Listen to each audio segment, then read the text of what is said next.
이제 고린도후서 8장입니다. 8장에 관한 내용인데요. 오늘 이제 본문은 연보라는 것에 관한 바울의 생각을 좀 읽을 수 있는 본문으로 좀 유명한 본문 가운데 하나예요. 연보라는 말이 우리에게 좀 익숙한 말은 아닌 것 같습니다. 연보. 그러니까 쉽게 생각하면 연보라고 하는 것은 헌금을 얘기합니다. 헌금이 연보예요. 근데 헌금이라고 아주 단순하게 이야기하기에는 연보라고 하는 이 말 자체, 원어가 갖고 있는 의미는 너그러움이라고 하는 의미를 갖고 있어요. 그러니까 너그러움이라고 하는 어떤 그 뉘앙스가 담겨 있는 말로 우리는 좀 이해할 필요가 있기는 한데요. 그냥 우리는 좀 단순하게 가시죠. 단순하게 일단 헌금이라고 이해하시면 쉬울 것 같습니다. 헌금이라고 하는 말을 딱 들으면 우리가 이해하기에도 헌금은 굉장히 다양한 방식으로 우리가 드려지게 됩니다.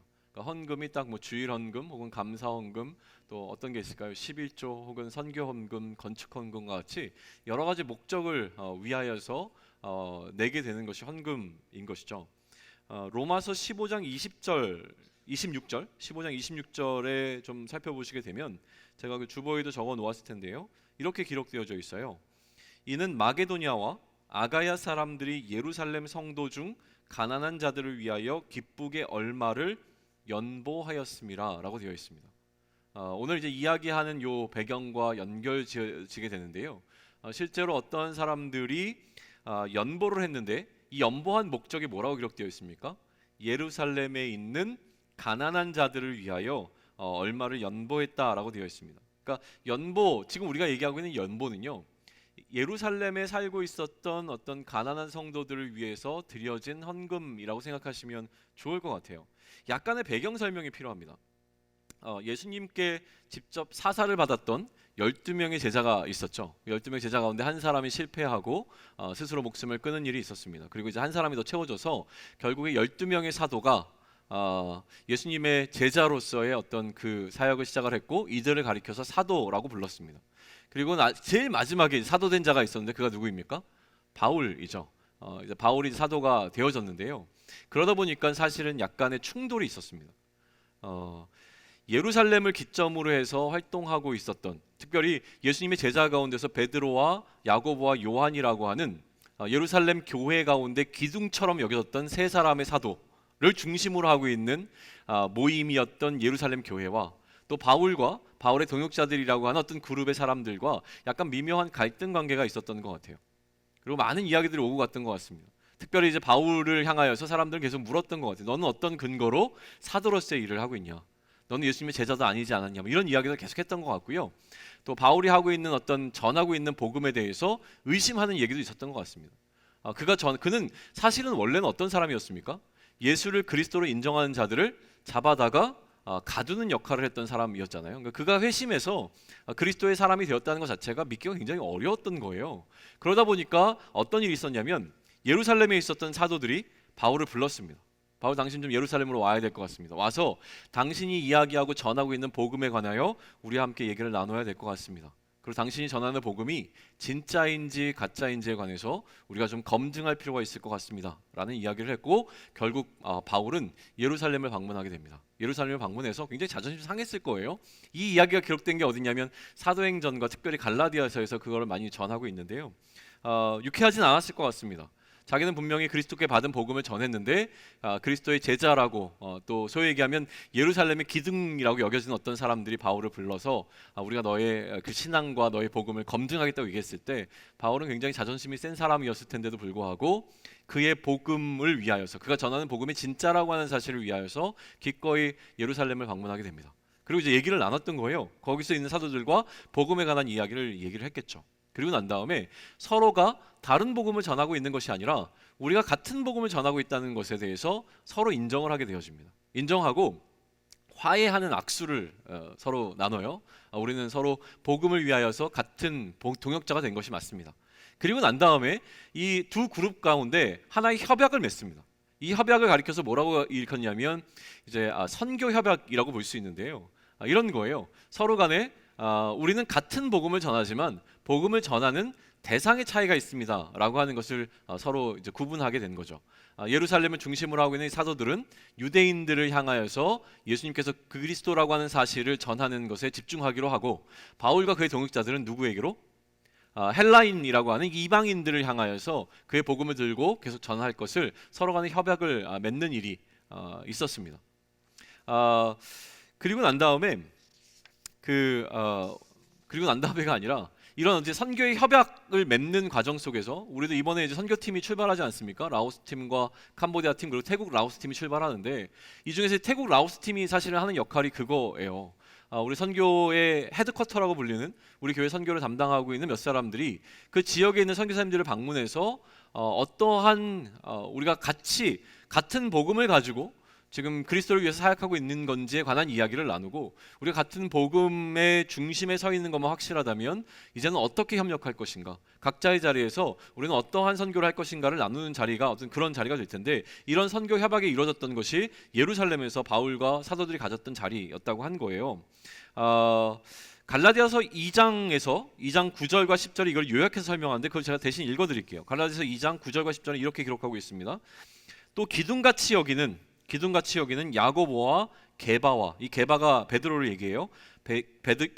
게바와 요한도 내게 주신 은혜를 알므로 나와 바나바와 친교의 악수를 하였으니 우리는 이방인에게로 그들은 할례자에게로 가게 하려 함이라.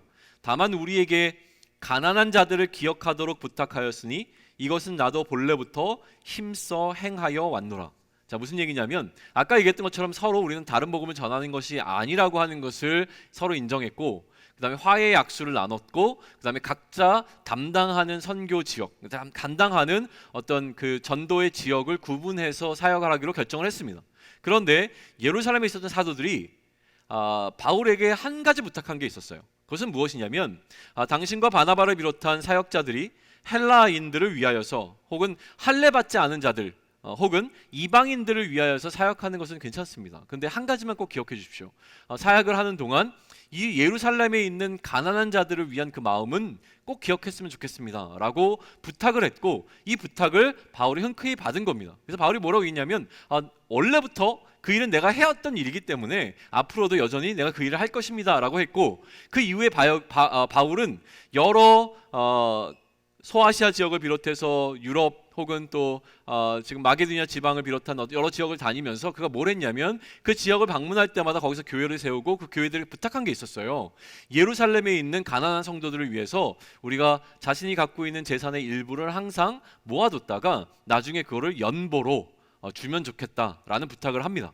그리고 나중에 이것이 쌓여서 무슨 결정을 하게 되냐면 이제 이 모아진 연보, 이 헌금들을 가지고 예루살렘 교회로 돌아가서 예루살렘 교회에 약속한 대로 이것을 전해줄 계획을 세워요. 그때 이제 전해줄 때 예루살렘으로, 에베소에서 예루살렘으로 바로 내려가는 것이 아니라 돌아서 마게도니아 지방을 거쳐 그리고 고린도를 방문한 다음에 아마도 배를 타고 예루살렘을 갈 계획을 세웠던 것 같아요. 근데 그 계획이 무너졌습니다. 지난 시간에 나눴던 얘기인데요. 기억하십니까? 왜 무너졌습니까? 그 일을 위하여서 먼저 누구를 고린도로 보냅니까? 디모데를 먼저 고린도로 보내는데요. 디모데에게 연락이 온 겁니다. 선생님, 약간 그 고린도에서 이상한 분위기가 있으니까 한번 와보셔야 되겠습니다 라고 했고, 바울이 고린도를 방문했을 때 깜짝 놀라는 일이 있었죠. 고린도에서 완강한 저항을 받게 됩니다.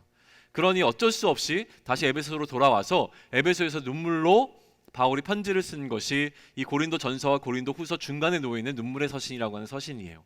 이 서신을 누구를 통해서 전달합니까? 디도를 통해서 전달을 하죠.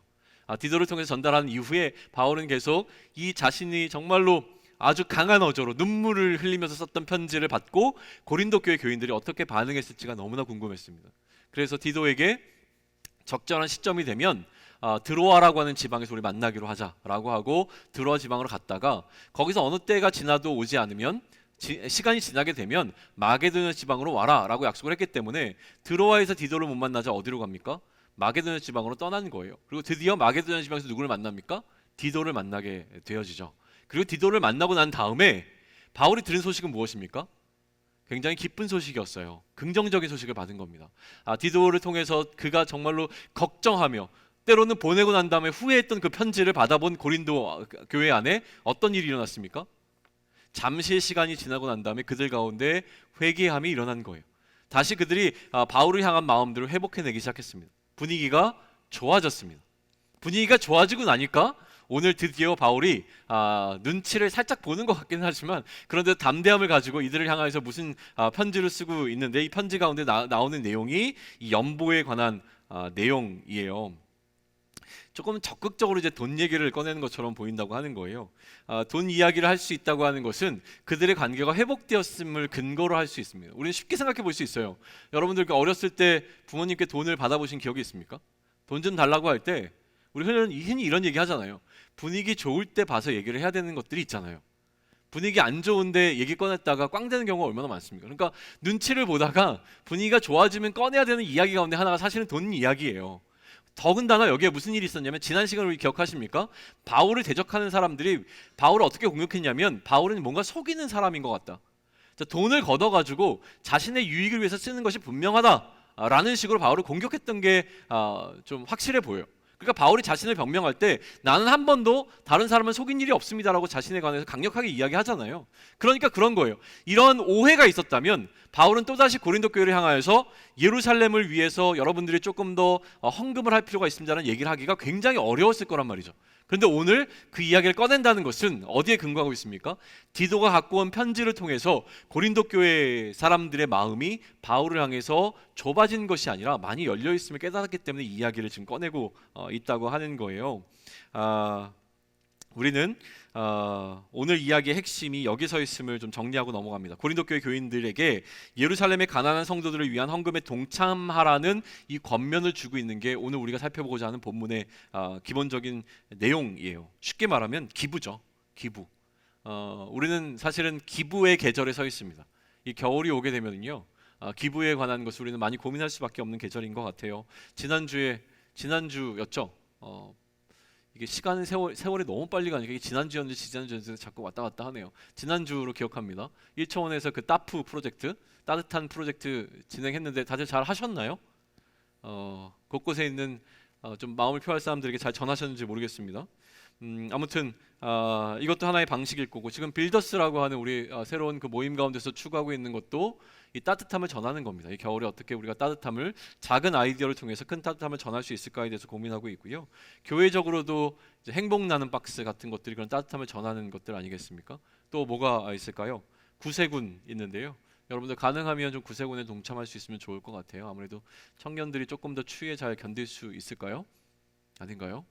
어른들의 생각은 아마도 그렇다고 볼 겁니다. 왜냐하면 한번 생각해 보세요. 어릴 적에 놀 때를 생각하면 아무리 집에서 꽁꽁 싸매어줘도 놀 때는 다 벗고 놀지 않습니까? 겨울에 얼굴 빨개져가면서 막 입김 나오면서 놀는데 놀 때는 추운 거 모르는 것 같아요. 약간 어릴 때의 기억인데 아마도 그런 개념이라서 우리 청년들이 조금 더 버틸 수 있지 않을까라는 것 때문에 좀 부탁을 많이 하시는데요. 우리가 좀 그런 마음이 아니더라도 정말 이웃을 위한 마음으로 구세군에 동참할 수 있으면 좋을 것 같습니다. 그러니까 사실은 이 계절에 딱 맞는 본문을 접한 거예요. 우리가 이 너그러움을 표현할 수 있는 연보라는 것을 통해서 저는 여러분에게 이런 식의 설교를 할 수 있습니다. 여러분, 불우한 이웃을 도웁시다. 우리가 정말 그리스도인이라면 불우한 이웃을 돕기 위해서 우리가 애써야 됩니다. 이렇게 설교를 할 수 있을 것 같은데요. 사실 오늘 설교는 그것과 조금 다른 차원에서 이야기를 진행하면 좋을 것 같아요.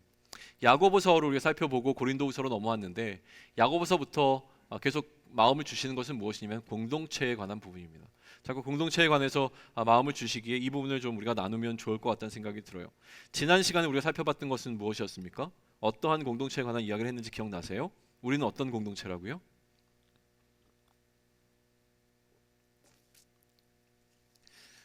일주일 지나면 다 까먹으면 저는 한 편의 설교로 52주를 할 수 있을 것 같은 그런 자신감이 들기도 합니다. 뭐 자꾸 잊어버려 주시면 사실은 먹고 살기 편하죠. 다 기억하고 있을 줄 믿습니다. 어떤 공동체입니까? 삶과 죽음을 함께하는, 생사를 함께하는 운명 공동체에 관한 이야기가 나왔었습니다. 오늘은요. 그러면서 생사를 함께하는 운명 공동체는 어떠한 공동체라고 이야기했습니까? 상대방을 향하여서 담대함을 가질 수 있고요. 또한 상대방을 향해서 어떻게 자랑함을 가질 수 있는 공동체라는 이야기를 했어요. 담대함은 어떻게 일어납니까? 그 사람의 생명을 위하여서 담대하게 그 사람의 잘못을 지적할 수 있는 공동체가 되어야 하고요. 또 그 사람이 아무리 잘못되어졌다고 하더라도 언젠가는 회개하고 하나님께 돌아올 것이라고 하는 그를 향한 무한한 신뢰함으로 그를 자랑할 수 있는 공동체가 되어야 함에 대해서 이야기를 했던 것 기억하실 겁니다. 이러한 맥락에서 살펴본다면요, 오늘 연보라고 하는 이 주제는 우리가 생명을 함께하는 공동체인데 자, 생각해 보세요. 우리는 운명 공동체입니다.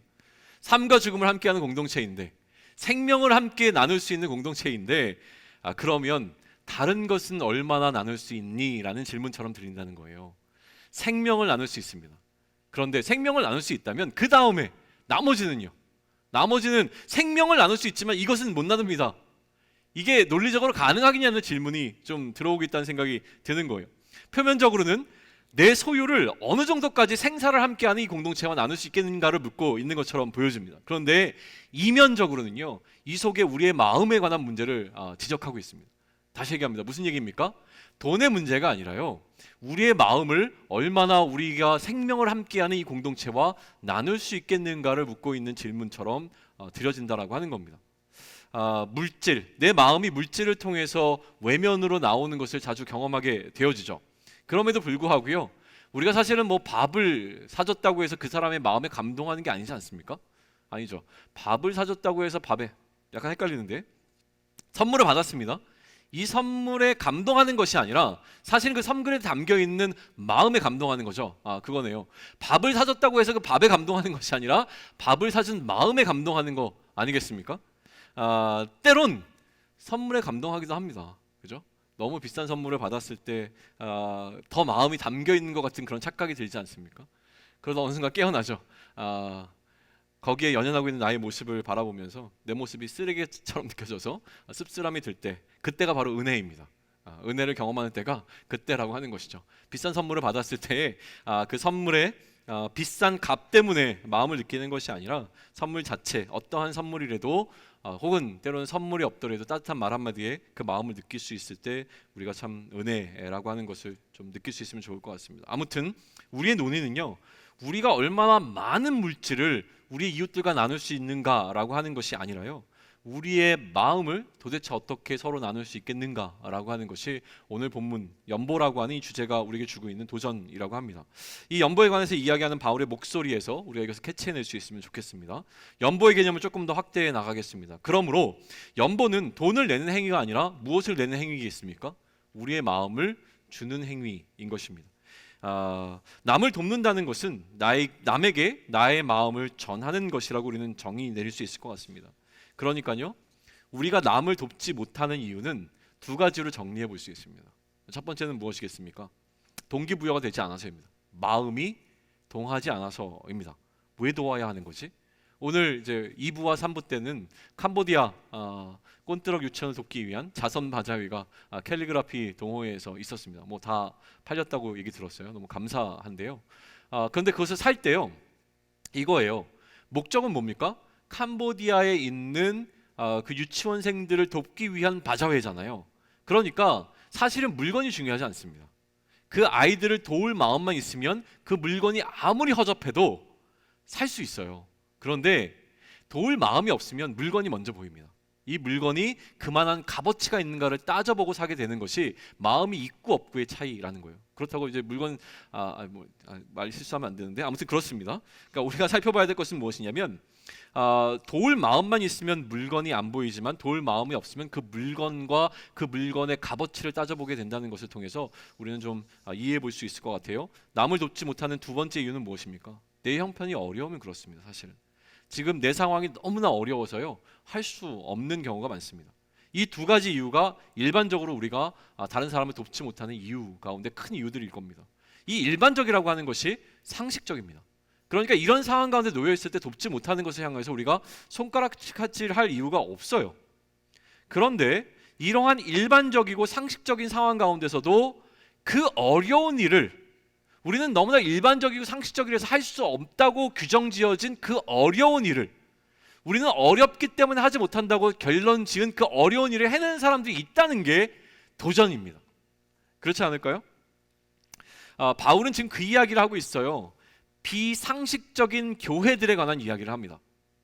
고린도 교회는 아마도 이러한 어려움 때문에 할 수 없을 거라고 포기했던 것 같아요. 그러나 굉장히 어려운 상황 가운데서도 이 두 가지 큰 어려움 가운데서도 그 일을 기쁨으로 감당했던 교회들에 관한 이야기를 하는데 그게 바로 마게도니아에 있었던 교회들입니다. 1절과 2절인데요. 우리 1절과 2절을 한 목소리 같이 한번 읽겠습니다. 시작. 형제들아, 하나님께서 마게도냐 교회들에게 주신 은혜를 우리가 너희에게도 알리노니 환난의 많은 시련 가운데서 그들의 넘치는 기쁨과 극심한 가난이 그들의 풍성한 연보를 넘치도록 하게 하였느니라.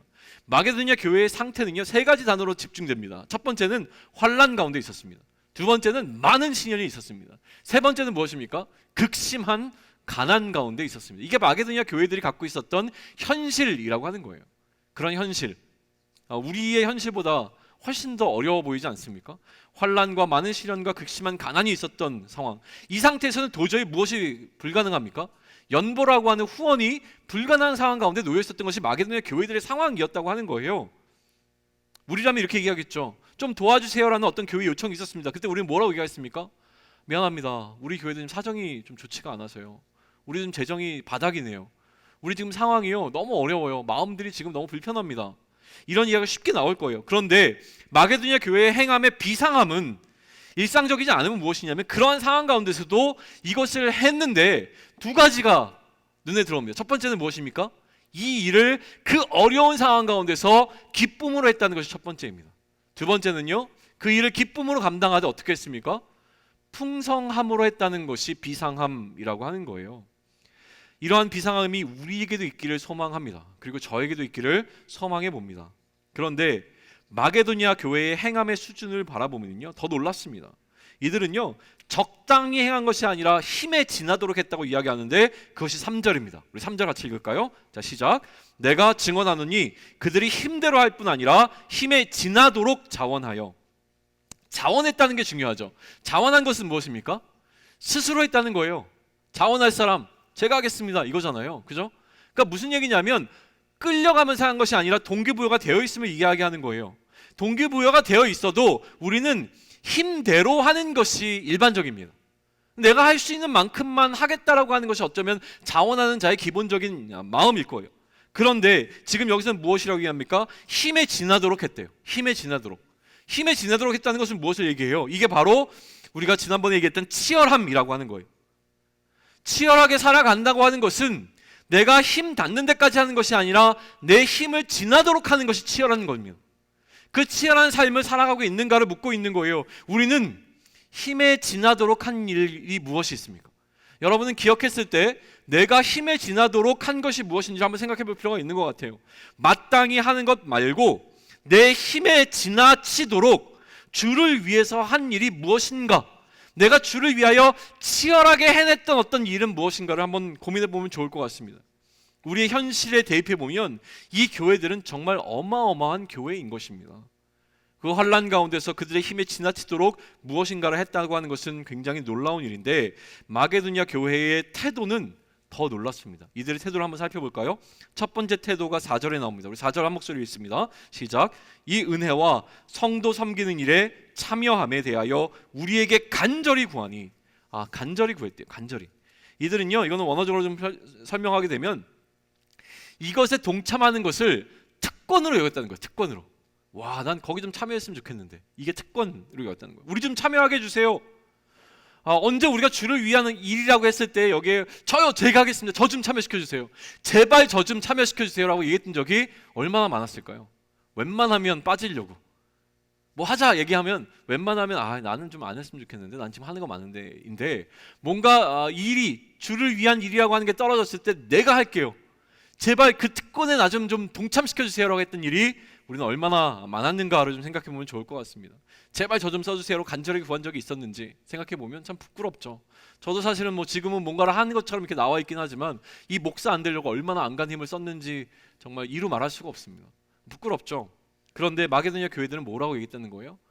제발 저 좀 써주세요. 그 특권에 내가 좀 동참할 수 있으면 좋겠습니다 라고 하는 거죠. 이들이 간절히 구한 두 가지가 있었는데요, 뭐라고 표현되어집니까?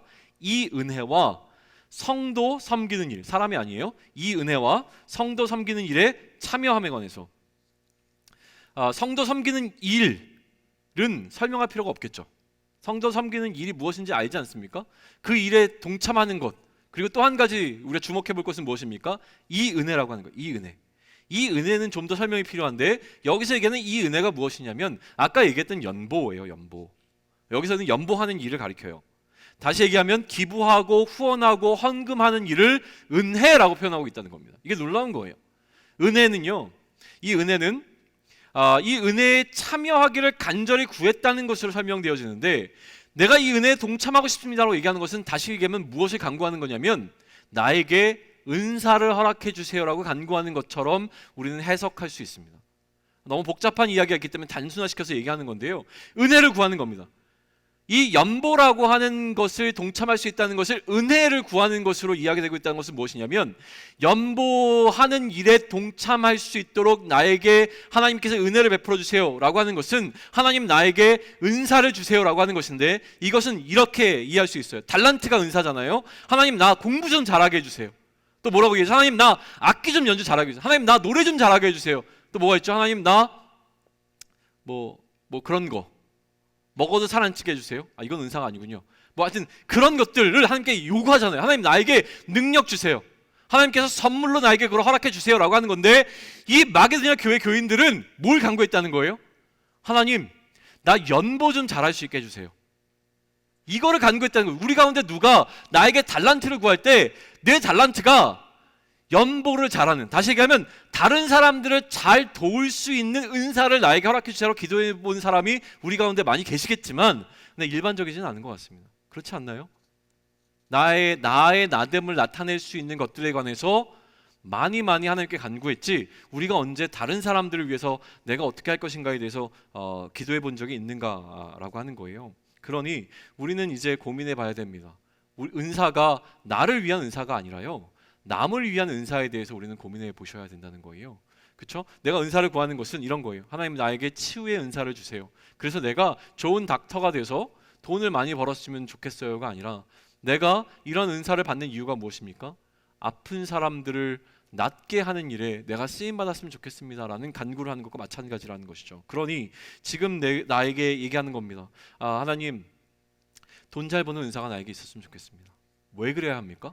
내가 잘 먹고 잘 살기 위함이 아니라 가난한 자들에게 그 필요를 채워줄 수 있는 방식으로 내가 쓰임받기 위하여서 하나님 내가 돈이 필요합니다. 이거를 지금 마게도냐 교인들은 했다라고 하는 것을 이야기하는 것이죠.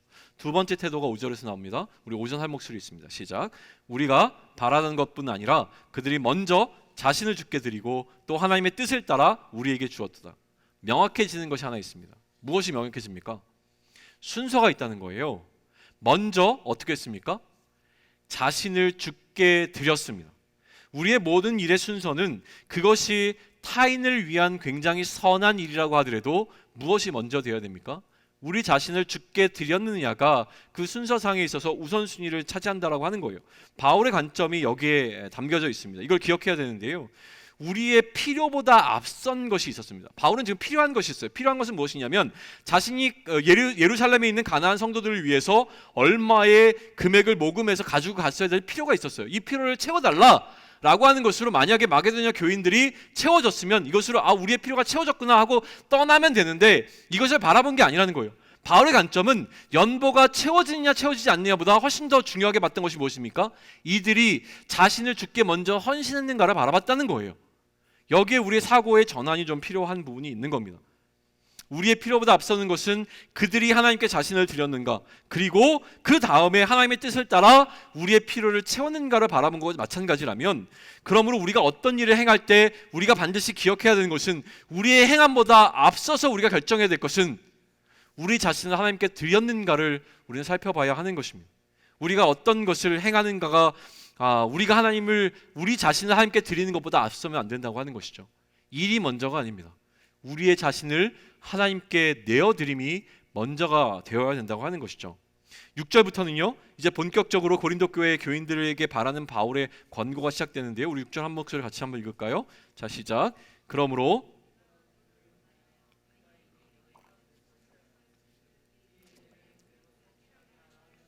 아멘. 바울의 고린도 교회를 향한 바람은요, 간단하게 얘기하면 이거예요. 이미 시작한 일을 끝내라라는 거예요. 시작하고 지금 끝내지 못하고 흐지부진하게 되어 있는 그것을 끝내라는 건데, 아까 이 은혜를 뭐라고 얘기했습니까? 연보하는 일이라고 말씀드렸잖아요. 그러니까 연보하기로 작정한 그것을 중간에 흐지부지 되었는데 끝내라라고 하는 것이 바울이 지금 고린도 교회에 주고 있는 명확한 권고입니다. 이러한 행함의 태도를 7절에서 이렇게 말하는데 제가 있습니다. 오직 너희는 믿음과 말과 지식과 모든 간절함과 우리를 사랑하는 이 모든 일에 풍성한 것 같이 이 은혜에도 풍성하게 할지라. 자, 이 은혜가 뭐라고 하겠습니까? 연보하는 일이라고 말씀드렸잖아요. 무엇이 대비가 되고 있냐면 만약에 이런 거였어요. 막 고린도 교회가 지금 디도를 통해서 바울에게 전한 게 무엇입니까? 바울 선생님, 우리가 당신을 사랑합니다. 당신을 참 아낍니다. 이 얘기를 했을 거예요. 그런데 말만 하지 말고 뭐 하라는 얘기예요? 너의 그 마음을 이 연보하는 일을 통하여서 나타내라 라고 하는 것이 지금 바울이 이야기하고 있는 겁니다. 말로만 사랑한다고 이야기하고 행함으로 나타나지 않는 그 어떤 사랑도 무너지게 되어 있습니다. 바울이 이 일을 요구함의 근거가 8절에 등장하는데요. 8절도 제가 있습니다. 내가 명령을 하는 말이 아니요. 바울은 지금 이걸 명령을 한다는 게 아니에요. 그럼 어떻게 하느냐? 오직 다른 이들의 간절함을 가지고 너희의 사랑의 진실함을 증명하고자 함이로라. 지금 바울이 바라보고 있는 것은 무엇이냐면 다른 이들의 간절함을 가지고 너희의 사랑이 진실하다라고 하는 것을 증명하라는 이야기를 하는 거예요. 다시 얘기합니다. 무슨 얘기겠습니까? 예루살렘에 있는 가난한 사람들이 갖고 있는 어떤 간절한 필요가 있었는데 이 간절함을 채워주는 방식을 통하여서 너희의 사랑이 진짜라고 한다는 것을 나타낼 필요가 있다라는 이야기를 하고 있는 거예요. 그런데 이 이야기가 한편으로 이해가 되면서 한편으로 마음속에 불편해야 됩니다. 왜 불편합니까? 야, 사랑을 어떻게 물질로 증명할 수 있지? 이런 생각이 들어오는 게 일반적이어야 해요. 그런 생각이 들어오시나요? 아무 생각이 없습니까? 그런 생각이 들어오는 사람들을 위해서 주어진 구절이 9절이에요. 9절 굉장히 중요한 구절인데 우리 한 목소리로 씩씩하게 좀 읽습니다. 자, 시작. 우리 주 예수 그리스도의 은혜를 너희가 알거니와 부요하신 이로써 너희를 위하여 가난하게 되심은 그의 가난함으로 말미암아 너희를 부요하게 하려 하심이라. 여기다 별표 치시고 밑줄 그으십시오. 그리고 뭐라고 적어 놓으셔야 되냐면 크리스마스의 참된 의미입니다. 이게 크리스마스의 참된 의미예요. 예수님께서 오신 이유입니다. 그렇죠? 예수님께서 이 땅에 오신 이유가 무엇입니까? 그가 가난하게 되심을 통하여서 우리를 부요케 하심이라고 이야기를 해요. 그리스도의 은혜는 똑같은 의미로 보면 그리스도께서 우리에게 연보하신 일이 있었어요. 그것은 무엇이냐면 자신의 생명을 내어주시는 죽음을 통하여서 우리의 사망이라고 하는 것을 생명으로 채우셨다는 이야기를 하고 있는 놀라운 개념의 전환을 여기서 가져오게 됩니다. 가난하게 되었다는 것은 죽임을 당하셨다는 것이고 부유하게 되었다는 것은 생명을 얻었음을 이야기합니다. 죽음과 생명에 대한 새로운 정의를 내리고 있는 것이죠. 그러니 다른 이들의 간절함을 채우는 것은 우리의 사랑이 진실됨을 나타내는 기회가 된다고 하는 것입니다. 하나님께서는 우리를 사랑하신다고 말씀하셨어요. 그런데 그 하나님의 사랑이 가장 적극적으로 나타난 사건이 무엇입니까? 그의 생명을 내어주시는 십자가 사건이라고 하는 것을 우리는 이미 알고 있습니다. 크리스마스의 의미가 거기에 담겨 있습니다. 그러니 유익한 것이죠. 그런데 지금 고린도 교회의 문제는 무엇이었다고요? 결심만 하고 행하지 않았거나 결심만 하고 흐지부지 되어진 것이 문제였습니다. 그러니 10절과 11절에서 이렇게 이야기합니다. 이 일에 관하여 나의 뜻을 알리노니 이 일은 너희에게 유익함이라. 너희가 1년 전에 행하기를 먼저 시작할 뿐 아니라 원하기도 하였은즉 이제는 하던 일을 성취할지니 마음에 원하던 것과 같이 완성하되 있는 대로 하라. 시작하고 흐지부지 된 것이 분명해 보입니다. 그죠? 언제요? 1년 전에 무언가를 하기로 결정을 했습니다. 그리고 매달 첫째 주에 그들이 갖고 있는 금액의 일부를 예루살렘에 있는 가난한 성도들을 위한 연보로 모으기 시작했어요. 모으다가 중간에 마치 적금 들듯이 하다가 중간에 흐지부지 된 거예요. 안 들어오는 거죠. 그러니까 이제 그 이야기를 한 거예요. 그리고 난 다음에 바울은 연보를 향한 구체적인 방안을 제시해요. 이 일을 행함의 어떤 태도인데요. 무엇이라고 얘기하냐면 마음에 원하던 것과 같이 하라고 이야기를 합니다. 마음에 원하던 것과 같이. 그리고 이것을 기억해 내라고 이야기하고 있습니다. 마음에 원하던 것이 있었습니다. 내가 하기로 결정했을 때 내 마음속에 결단을 가져오겠다는 마음의 원함이 있었다는 거예요. 우리가 뭔가 선교지에 선교사님들을 1년 동안 후원하기로 마음에 작정을 했습니다. 작정할 때에는 마음에 뜨거움이 있었을 거예요. 그거를 기억해내라고 하는 거예요. 내가 이 땅을 살아가면서 매일매일 착한 일을 하나씩 해야지라고 어떤 선한 결단을 하게 되어지면 결단을 했을 때 내 마음 가운데 이 결단을 하도록 만든 어떤 계기가 있었을 겁니다. 그게 잊혀졌다는 것이죠. 그걸 한번 기억해내라고 하는 것인데요. 그리고 나니까 결국 바울은 이 문제를 어디로 끌고 가냐면 마음의 문제로 끌고 갑니다. 12절 한번 보시죠. 12절 같이 있습니다. 시작. 할 마음만 있으면 있는 대로 받으실 터요 없는 것은 받지 아니하시리라. 할 마음만 있으면. 우리는 모두가 알고 있습니다. 어떤 행함의 문제는 어디의 문제입니까?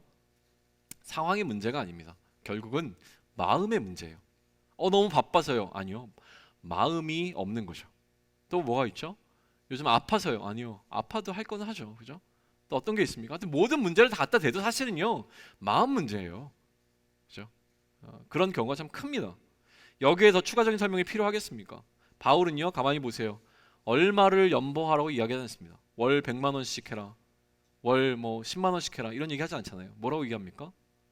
연보를 하는 것만이 중요합니다. 그 이야기를 하는 거예요. 결국은 마음을 이야기하고 있는 것이죠. 우리가 공동체가 되어 간다는 것에 대해서 저는 여기서 좀 묵상하게 된 것이 있었습니다. 저는요 우리가 그리스도인 공동체가 되어 간다는 것은요 어떤 경제적인 논리를 따르지 않음이 너무나 확실하다고 생각이 됩니다. 경제적인 논리로 우리 공동체를 바라보지 않았으면 좋겠습니다. 우리의 이런 마음들이 모이면은요 이러한 마음들이 모이면 우리는 경제적인 논리를 뛰어넘을 수 있게 되어집니다. 바울은 이것을 13절에서 이렇게 표현하고 있는 거예요. 13절 우리 함께 있습니다. 자 시작. 이는 다른 사람들은 평안하게 하고 너희는 곤고하게 하려는 것이 아니요 균등하게 하려 함이니. 자 바울이 이 13절을 이야기하면서 경제적인 논리 가운데서 이야기하지 않고 있는 것이 너무나 분명하다고 하는 것은 무엇이냐면 만약에 이 13절에다가 우리가 알고 있는 경제의 논리를 갖다가 집어넣게 되면 우리는 이 본문을 어떻게 이해할 수밖에 없냐면 마치 공산주의와 같은 느낌을 받게 되어집니다. 모든 것을 함께 균등하게 나누는 거죠. 너도 1,000만 원 갖고 있으면 나도 1,000만 원 갖고 있어야 된다. 어떤 이런 개념으로밖에 해석이 안 되는 거예요. 근데 그런 개념으로 보는 것이 아니라고 하는 것이죠. 지금 바울이 또 우리가 포커스를 둬야 할 것은 무엇이냐면 균등하게 하려 함이라고 하는 것이 아니라 넉넉함이라고 하는 것에 포커스를 둬야 되는데 14절을 한번 보세요. 14절을 보고 더 이야기를 진행하겠습니다. 같이 읽습니다. 이제 너희의 넉넉한 것으로 그들의 부족한 것을 보충함은 후에 그들의 넉넉한 것으로 너희의 부족한 것을 보충하여 균등하게 하렴이라. 지금 바울이 주목하고 있는 것은 균등하게 함이라고 하는 것보다 넉넉함이라고 하는 거예요. 이거 잘 생각하셔야 돼요. 넉넉함에 왜 주목하고 있습니까? 넉넉하다라고 하는 것은요 필요하지 않음이에요. 넉넉한 것은 지금 당장 내가 필요하지 않은 모든 것은 다 넉넉한 겁니다. 이해되시죠? 이 넉넉함은 예를 들면 이런 거예요. 하루 우리가 쓸 어떤 필요가 있는데 이 필요한 것을 제외한 나머지를 우리가 굳이 갖고 있어야 될 이유가 뭐가 있겠느냐. 근데 하나님께서는 우리에게 그거를 주셨단 말이죠. 그러면 하나님 나에게 왜 이 넉넉함을 허락하셨습니까? 라고 하는 것을 물으셔야 된다는 거죠. 근데 우리는 안 묻죠. 아싸. 그리고 채워놓는 거잖아요. 와 이거 채워놓고 나서 나중에 또 안심하는 거죠. 나 이렇게 많은 뭐가 남겨져 있으니까 괜찮아. 근데 여기에 지금 바울은 어떤 원리를 적용시키냐면 만나의 원리를 적용시킵니다. 만나의 원리. 15절 한번 볼까요? 우리 15절 같이 있습니다. 시작. 기록된 것 같이 많이 거둔 자도 남지 아니하였고 적게 거둔 자도 모자라지 아니하느니라. 이것은 무슨 얘기냐면 만나라고 하는 출애굽 당시에 있었던 그 사건을 이야기하는 건데 만나는 하루 먹을치만 거둬들였습니다. 자신들의 필요에 의해서 하루치만 거둬올 수 있었던 게 만나였어요. 그러니까 많이 필요한 사람들은 많이 거둬갔고 또 조금 필요한 사람들은 조금만 거둬갔어요. 목적은 그날 하루 살 분량만큼만입니다. 가족이 많으면 많이 가져갔을 거고요. 가족이 적고 뭐 많이 먹을 필요가 없으면 조금만 가져갔겠죠. 죄송합니다. 많이 먹는 사람은 많이 가져갔을 거고 적게 먹는 사람은 적게 가져갔을 거예요. 필요한 만큼만 가져가는 것이 만나의 원리라고 하는 거예요. 그렇죠? 이 원리가 적용되지 않는 것이 자본의 논리입니다. 바울은 이 관점에서 하나님의 원리를 적용하고 있는 거예요. 나의 넉넉함의 이유는 타인의 부족함을 채우기 위한 것 이외에는 아무 이유도 없다고 하는 것이죠. 예를 들어서 만나를 내가 필요한 것 이상으로 가져가잖아요. 그럼 어떻게 일어났습니까? 썩어요. 그게 만나의 원리예요. 그러니 지금 우리에게 주어진 넉넉함을 우리가 아무리 곳간에서 채워봐야 바울은 이것을 썩는다고 보았습니다. 이 썩는다고 본 것은 바울의 생각이 아니라 예수님의 가르침이었습니다. 예수님은 재물을 쌓아둔 사람을 향하여서 무엇이라고 얘기하냐면 이 어리석은 사람아 라고 책망하셨어요. 너의 생명을 내가 언제 다시 회수할지 모르는데 이 쌓아놓은 재물 때문에 안심하고 있느냐라는 이야기를 한번 하신 적이 있었고요. 또 무슨 얘기를 하시냐면 재물을 쌓으려고 한다면 썩어질 곳에 쌓으면 안 된다. 썩지 않는 곳에 쌓아둬야 되는데 이 썩지 않는 곳을 쌓아두는 하나님 나라의 재테크의 방식을 뭐라고 가르쳐 주시냐면 기부하는 것이라고 이야기합니다.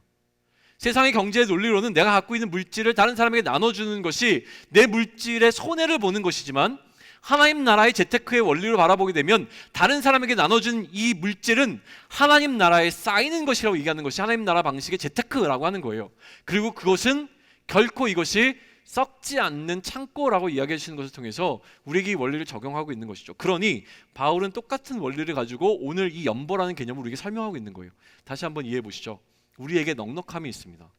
넉넉함이 왜 주어졌겠습니까? 이것을 쌓아놓으라고요? 아닙니다. 나에게 넉넉함이 있다면 이 넉넉함을 나누라고 주신 것이라고 하는 것이죠. 이것을 이해하면 굉장히 필요하다는 거예요. 단지 지금 또 이제 돈 얘기로만 느껴지니까 약간 불편해요. 난 약간 넉넉한 것 같기도 하고 부족한 것 같기도 하고 헷갈리는 거죠. 이거 돈을 어떻게 해야 되지? 이 생각이 아니라요. 원리를 보셔야 됩니다. 무슨 원리입니까? 아까도 얘기했지만 은사라고 얘기했습니다. 은사. 기억하세요? 연보는 은사입니다. 은사는 뭐예요? 하나님께서 나에게 주신 재능이에요. 나로 하여금 다른 사람을 위해서 물질로 헌신할 수 있는 재능을 주신 하나님이라면 나로 하여금 물질이 아니더라도 어떤 다른 방식을 통해서 다른 사람을 섬길 수 있는 재능을 주셨다면 그것이 내가 또한 드릴 수 있는 연보의 확장된 개념이라고 나는 생각을 합니다. 그렇죠? 그러니까 나에게 탁월한 능력이 있다면 이 능력을 가지고 다른 사람을 어떻게 도울 것인가를 돕는 것, 이것이 사실은 오늘 본문 속에 담겨있는 더 중요한 의미라고 생각을 하는 겁니다. 결론을 맺어가겠습니다. 본문은 분명 물리적인 균등함을 이야기하지 않을 거예요. 나누는 행위를 은사라고 부른 것이 분명해 보입니다. 우리에게 넉넉하게 주신 것이 있습니까? 그렇다면 우리는 나누는 행위를 통해서 우리의 진실함을 나타낼 필요가 있습니다. 영적인 균등함을 이루자는 거예요. 이 설교를 막 준비하고 있는데요. 아침에 사건이 하나 있었어요. 사건이라고 표현하니까 뭔가 어마어마한 일처럼 느껴지는데 별건 아니고요. 이제 교육자 수련회를 2박 3일 다녀오느라고 정신이 하나도 없었어요. 제가 이게 수련회 다 이끌고 막 해야 되니까 일주일 내내 거기 막 신경 쓰고 막 이러다가 사실은 이제 오늘 주일 설교 준비를 해야 되는데 준비가 좀 미흡했어요. 미흡했는데 어제도 뭐 갔다 와가지고 또 뭐 라오스 팀 미팅에 좀 갈 일이 있어 거기 갔다가 오고 막 분주하게 막 이러다가 잠깐 쉬었는데 잠깐 쉬니까 계속 쉬고 싶은 거죠. 설교 준비는 아직 다 마무리가 안 됐는데 이거 어떡하지 어떻게 고민하다가 그냥 자고 일찍 일어나서 새벽같이 일어나서 다시 설교를 좀 리뷰하고 좀 다듬어 가야 되겠다는 마음을 먹고 새벽 3시부터 30분 간격으로 알람을 맞춰놨는데 결국 일어난 거는 한 4시 반쯤인가 일어났어요. 30분만. 왜 그럴 거면 차라리 그냥 4시 반에 맞춰. 매일은 그래요. 그러면서 이제 계속 30분마다 깨면서 시계 보고 또 잤다가 또 일어났다 하면서 4시 반에 어쨌든 일어났어요. 일어났는데 5시쯤에 담임 목사님한테 문자가 온 거예요. 오늘 목회기획팀 회의가 있는데 수련회 때 나왔던 내용을 정리해서 그걸 가지고 목회기획팀 회의를 했으면 좋겠습니다. 그러면 지금 때마침 내가 안 일어났으면 설교 준비를 다 하고 차라리 늦게 일어났으면 괜찮은데 이걸 봤잖아요. 그러니까 이거를 먼저 또 해야 되는 거예요. 그런데 마음속에 맞게 들어온 게 이거 어떡하지 고민하다가 오늘 설교 준비는 안 됐고 이걸 내가 할 수 있는 능력도 지금 안 되고 그러면서 이제 꼼수를 부린 거죠. 어떻게 부렸냐면 바로 이제 카톡을 썼습니다. 잠깐 고민하고 모든 목회자에 역할을 분담한 거예요. 이거는 무슨 목사님이 정리해서 올려주세요. 무슨 목사님이 정리해서 올려주세요. 최종 정리한 것들은 이경선 전사님께서 다 이렇게 정리해가지고 목사님께 이렇게 제출해주세요. 이러고서 제 마음이 이제 편했어요. 잘했다. 됐구나. 이제 난 설교 준비해야지. 그리고 이제 설교 준비를 시작을 하는데 설교 준비하는 게 계속 이거잖아요. 균등함에 관해서 하면서 내 은사는 이거 잘하는 건데 나 잘하니까 행정 맡긴 건데 이거 어떡하지 생각하니까 또 우리 교육자들 생각 모두가 바쁠 텐데 오늘 주일이 가장 바쁜 날이고 모든 사람은 다 바쁠 텐데 내가 이거를 이 정도로 끝내가지고 모든 사람이 넘겨놓으면 나는 편할지 모르겠지만 다른 사람은 되게 힘들겠구나 라는 생각이 들어서 이를 악물고 제가 하기 시작했습니다. 최소한 그 다른 분들이 못하더라도 회의가 진행될 수 있는 정도까지는 하자라고 생각하고 그거를 먼저 했던 거죠. 이게 오늘 말씀을 저에게 먼저 적용한 방식이었던 것 같아요. 어느 정도의 손해가 좀 일어나는 부분들이 있었을 겁니다. 그렇다고 오늘 설교가 부족하게 느껴지십니까? 부족해도 용서가 될 것 같지 않습니까? 이거를 바란 거예요. 아무튼 그렇습니다. 다른 이들의 간절함, 다시 말하면 다른 이들의 부족함이 먼저 보여야 됩니다. 다른 이들의 필요가 보이십니까? 나의 넉넉함과 아울러서 다른 이의 부족함이 보여질 때 우리는 균등함을 이룰 수 있습니다. 나의 넉넉함을 가지고 나를 자랑하는 방식이 결코 아니어야 합니다. 나에게 넉넉함이 있다면 이 넉넉함은 다른 사람을 위하여서 주신 하나님의 선물임을 우리는 기억하고 이 선물을 나누는 삶을 살아야 한다는 것이죠. 이 행위들을 통해서 나의 사랑이 진실하다는 것이 증명될 수 있을 것입니다. 형제를 사랑하는 것을 통해서 비로소 내가 나의 제자가 되었음을 알 것이다라고 얘기하는 것이 요한서신의 핵심적인 이야기입니다. 결국 오늘 연보에 관한 논의는요, 우리의 마음이 어떻게 실제가 되는가의 문제를 다루고 있다고 저는 봅니다. 우리 모두는 부족함이 있는 자들입니다. 그리고 우리 모두는 넉넉함을 갖고 있는 자들이라고 하는 것이죠. 서로가 서로의 필요를 채워주는 방식으로 이 공동체가 움직여야 됩니다. 누군가에게 도움을 받았다면 언젠가 나는 나의 넉넉함으로 다른 사람을 도와주는 방식으로 운영되어질 때에 이 공동체가 바로 예수 그리스도를 머리로 하는 몸된 공동체가 되어질 것입니다. 그리고 이 일을 내가 할 수 있는 만큼만 하는 것이 아니라 어떻게 하라고 이야기합니까? 힘대로 하는 것이 아니라 힘에 지나치도록 하라는 겁니다. 더 못해져서 미안해 하셔야 합니다. 우리 옆 사람을 좀 바라보시죠. 사과하실까요? 더 못해줘서 늘 미안해. 내가 더 잘해줘야 되는데 내가 이거밖에 못해줘서 미안해. 다음에는 힘에 지나치도록 너를 도울게 라는 마음으로 서로를 바라보셔야 한다는 것입니다. 근데 공동체가 깨어지는 순간이 또 그 지점에서 옵니다. 야, 내가 너를 위해서 어떻게 했는데 라는 마음이 들어오게 되면 공동체는 무너집니다. 야, 내가 너를 위하여 내 힘에 지나치도록 너를 도와줬는데 너는 이게 나한테 해주는 게 이게 뭐야 라는 생각이 드는 순간 공동체는 무너져 내릴 것이 분명합니다. 한 가지만 더 언급하고 마치겠습니다. 지금 바울은요, 고린도 교회의 내부의 문제를 해결하는 데만 고린도 교회 교인들이 집중하라고 이야기하는 것이 아니라 어디에 그들의 눈길을 돌리도록 해줍니까? 예루살렘에 멀리 떨어져 있는 예루살렘 교회의 가난한 자들을 위해서 그들의 마음을 쓸 것을 이야기하고 있어요. 그러니 우리는 계속 집중해야 될 것 같습니다. 여전히 하나님께서는 우리 공동체를 향해서 이야기하십니다. 우리끼리 어떻게 행복한 공동체가 될 것인가, 우리 안에 있는 문제들을 어떻게 해결하면서 우리가 더 서로를 위해서 좋은 나이스한 공동체가 되어질 것인가가 중요한 것이 아니라, 다시 얘기합니다. 교회 안에서 그럴 법한 청년 공동체로 머물러 있는 것이 중요한 것이 아니라 무엇을 요구하십니까? 세상 속에서 어떻게 그리스도인답게 살아갈 것인가를 계속 우리에게 주문하신다고 저는 믿습니다. 그러니 우리가 지금 행하고자 하는 빌더스라고 하는 것에 우리가 조금 더 집중해 보면서 우리의 생각들을 모아갈 필요가 있는 것 같습니다. 함께하는 시간들이 더 많아지길 소망합니다. 우리가 주신 이 마음들 가지고 우리가 찬양하면서 좀 결단하고 나아가겠습니다.